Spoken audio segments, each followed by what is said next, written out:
Welcome to the 7 Success Habits of Homeschoolers. This series is my homeschool-specific adaptation of Stephen Covey's The 7 Habits of Highly Effective People. My name is Alison Moore-Smith, and I homeschooled our 6 kids for over 27 years. After a number of years presenting this in conferences, I compiled it into a book. This presentation on YouTube will be done pretty much like a conference talk. Although you aren't here live, think of it as a personal chat with a little editing and a few tangents. We'll go through the book chapter by chapter, hopefully giving you all the information you need to dive right in. If you'd prefer a more concise written form, you can grab the book on Amazon in softcover, Kindle, or you can read it for free on Kindle Unlimited. There's a link in the description. As new chapters are added, they'll also be linked in the description and added to the 7 Success Habits of Homeschoolers playlist. Now on to habit 2, define well-educated. I'm going to read you a quote from Alice in Wonderland by Lewis Carroll. "Would you tell me, please, which way I ought to go from here?" Alice asked. "That depends a good deal on where you want to get to," said the Cheshire Cat. "I don't much care where," said Alice. "Then it doesn't matter which way you go," said the cat. "So long as I go somewhere," Alice added as an explanation. "Oh, you're sure to do that," said the cat, "if only you walk long enough." I can tell you with certainty that by the time your children turn 18 years old, they will have lived for 18 years. That by the time they've lived 18 years old, they will become legal adults. If you don't care where you're going, they'll get to adulthood one way or the other.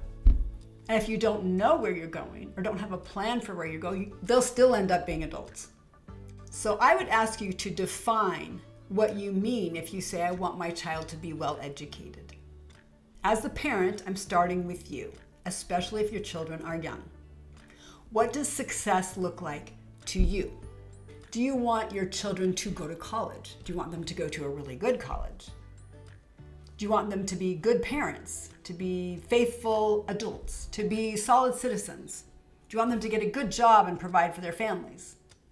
Do you want them to be leaders or independent thinkers or entrepreneurs?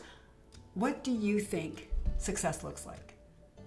Once you've determined what success looks like for you, and I mean write it down, be specific, you're going to make general, flexible, long-term goals with regard to those things that are necessities to you.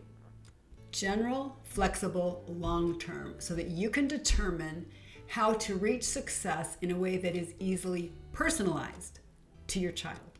Musical literacy is a great example. I was raised in a very musical home, and so musical literacy is also important to me for my kids. But you can achieve that in a lot of different ways. Now, you could become a concert pianist by the time you're 12. My sister did that.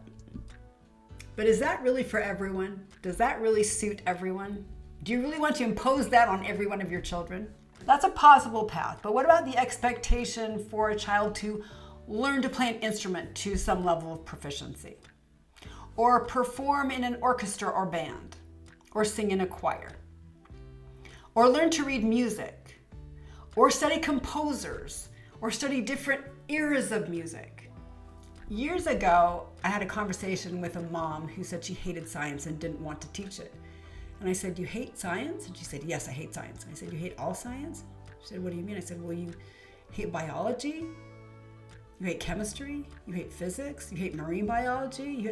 And when I started listing anthropology, archaeology, she said, "Well, I don't even know anything about those. I really just hated the textbook I had to read in 5th grade." And because of that boring textbook in 5th grade, she had kind of expanded that to, "I don't like science at all." But if you have a child who hates science, it's highly probable you can find a science they really like, and probably find a math method they really like, and books they really like to read, and things they might really like to write about. Almost any general topic can be personalized to your child, if you have general, flexible, long-term goals. Deciding what it means to be well-educated is not a one-time event. You're going to need to revisit this over and over.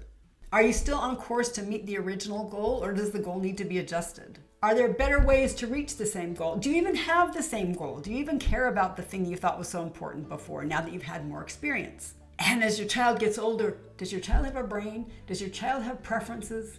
Yes.